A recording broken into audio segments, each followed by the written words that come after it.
E esse é o nosso assunto. Você ouviu aí um panorama de como está a situação pelo país em relação à imunização e grupos. A gente está em contato agora aqui na Band News FM com a doutora Carla Domingues, é epidemiologista, coordenou o Programa Nacional de Imunizações do Ministério da Saúde. Doutora Carla, primeiro, muito obrigado por atender a Band News FM. Boa tarde, Sandro e Thaís. É um prazer conversar com vocês. Bom, a gente ouviu aí a nossa reportagem trazer das 5 regiões do país. Queria começar perguntando pelos novos grupos que vão sendo acrescentados ao programa de imunizações. No geral, a gente tem, depois, de profissionais de saúde, idosos, profissionais da segurança, a gente tem em alguns lugares transporte público e algumas, entre aspas, parcelas da população com determinadas comorbidades. Destaco, por exemplo, pessoas com síndrome de Down. É o esperado? Está dentro do que a gente deveria realmente priorizar nesse momento, já que não tem vacina para todo mundo? Sandro, nós deveríamos, depois de terminado a vacinação dos idosos, como vocês mesmos fizeram um retrospecto aí de cada das regiões, nós ainda temos diferenças muito grandes, regiões que já terminaram os 60 anos e outros ainda estão em 65, 64 anos. Então, a prioridade deve ser, com certeza, finalizar a vacinação dos idosos. Depois, o próximo grupo deveria ser entrar nas comorbidades. Estes grupos têm uma elevada taxa de internação, de gravidade e principalmente de óbito. Então, antes da gente estar fazendo a vacinação de profissionais da área essencial, que eu não tenho dúvida que são fundamentais, que eles precisam ser vacinados, mas nós temos que, nesse momento, atingir o objetivo dessa campanha, que é vacinar os grupos com elevada taxa de mortalidade. E nós sequer ainda começamos a vacinar de forma nacional os grupos com comorbidade, já estamos passando para os grupos de atividades essenciais. E eu queria trazer exatamente essa questão, porque cada região, como vimos aqui, está adotando uma prática. Óbvio que a gente sabe das regionalidades, de localidades diferentes, com posições diferentes, população também.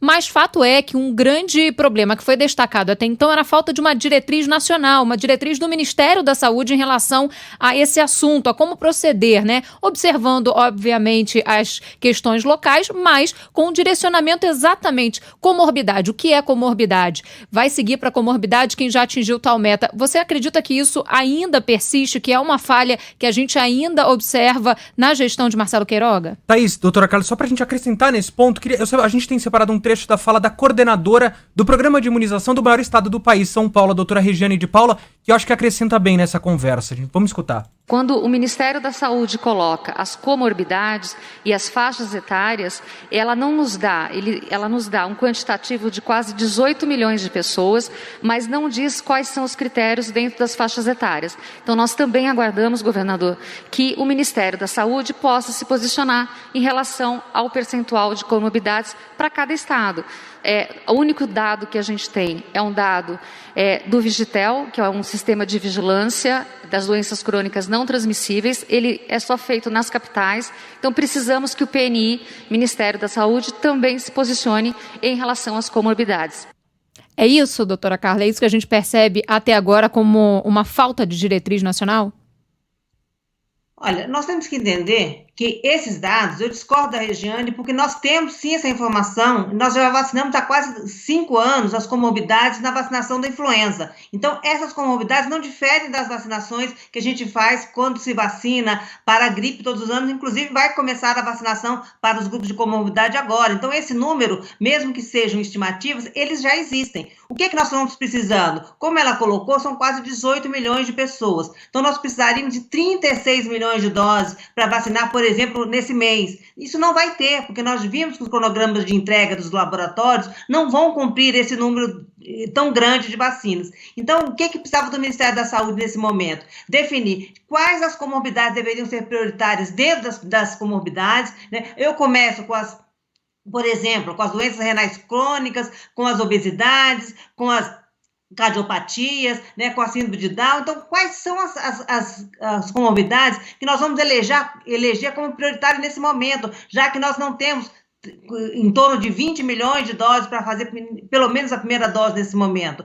Então, eu acho que o que está faltando é isso. Não é nem o quantitativo dentro dessas comorbidades, e sim dizer quais serão as prioritárias neste momento. Só para deixar, acho que é bom a gente falar para o ouvinte, todo mundo merece a vacina. A gente tem, por exemplo, profissionais de segurança, merecem, é um grupo também que tá ali na linha de frente. Trabalhador do transporte público, a gente pode ampliar. Motoboy tá desde o começo da pandemia. De mercado, de farmácia, não pararam nunca, né? Infelizmente a gente não tem. E aí eu queria perguntar, doutora, há pouco nossa reportagem em Brasília trouxe informação, dentro do que você falou, o Ministério da Saúde diz, olha, tá aqui o grupo de comorbidades. Cada estado decide o que faz. Basicamente é o que diz o Ministério da Saúde. Qual o impacto disso? E aí eu não tô falando pro estado de São Paulo, pro estado do Pará. Qual o impacto disso para um programa nacional de imunizações? Sandro, isso é muito ruim, porque se nós não temos vacina para todo mundo, é preciso que a gente tenha uma orientação nacional, né? Porque o Ministério da Saúde tem esse número. Quais são, dentro dessas comorbidades, quem ficou do maior número de doentes, né? Que tiveram maior gravidade, que tiveram óbito. Vamos supor, doença renal crônica foi o primeiro lugar. Então, nós poderíamos definir que eles deveriam ser o primeiro. O segundo lugar foi os obesos. O terceiro lugar foram as cardiopatias. Então, isso a gente tem nacionalmente. Então, se a gente definisse isso, facilitaria, porque a gente consegue fazer uma comunicação única. Você imagina, São Paulo, por exemplo, pode começar a vacinar os cardiopatas. Minas Gerais vai começar a vacinar os renais crônicos. Nós estamos falando de 2 municípios que têm fronteira. O que acontece? Uma população pode ir de um lugar para o outro tomar vacina.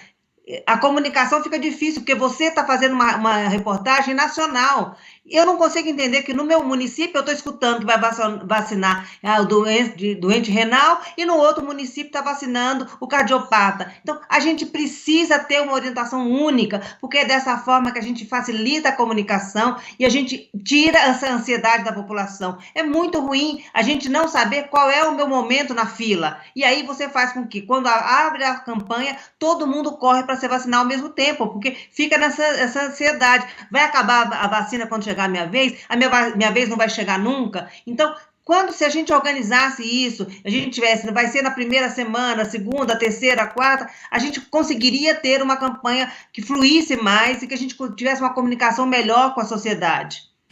Quando a gente fala de vacinação, o Brasil sempre foi referência, né, internacional em vacinação. O Brasil tem um sistema capaz de vacinar rapidamente e um grande número de pessoas, e você sabe muito bem disso como ex-coordenadora. E eu queria que você falasse exatamente, o principal problema hoje é, de fato, a comunicação. Falta chegar essa informação, seja para a população, seja para as prefeituras, para os governos estaduais, exatamente de forma clara, porque, como a senhora falou, né, olha, tem comorbidade, mas o que é comorbidade? Qual é a prioridade na lista de comorbidades? Qual é o número de vacina? É só deixar muito claro isso, é essa clareza que está faltando? E tem, a gente falou, né, Thaís, tem um problema de comunicação até de que as pessoas precisam tomar a segunda dose. Tem gente que não está indo por falta de comunicação institucional, governamental. É isso. Exatamente.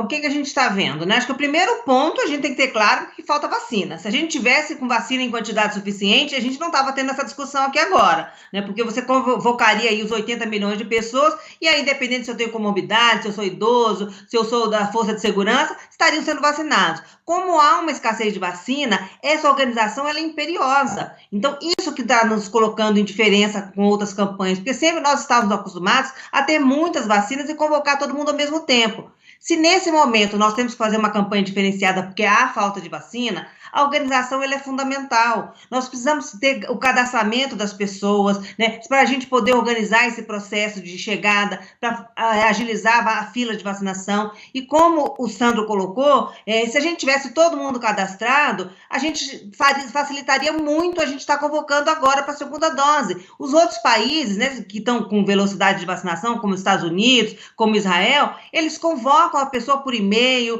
por WhatsApp, né, por telefonema. Olha, chegou o momento de você tomar a sua segunda vacina, você se dirige ao posto tal, então você já chega lá com a vacina agendada. O que a gente está vendo aqui? A população depende, de novo, de uma busca espontânea, chega no posto de vacinação, acabou a vacina, ela tem que entrar numa fila gigantesca, ela tem que competir com a primeira dose, né? São pessoas idosas que não conseguem ficar 4, 5 horas na fila, então a gente precisa organizar esse processo. Agora, você imagina que quando chegar nos grupos mais novos, e principalmente nas comorbidades, que nós estamos falando num grupo grande, se não tiver essa organização, desse pré-cadastro, dessa digitação divulgação do nome, endereço, do telefone das pessoas de forma anterior, nós vamos ter filas gigantescas e desorganizadas. Então, a gente precisa organizar esse processo de vacinação. Nós sabemos fazer isso. Então, por que nós não estamos utilizando a nossa expertise nesse momento?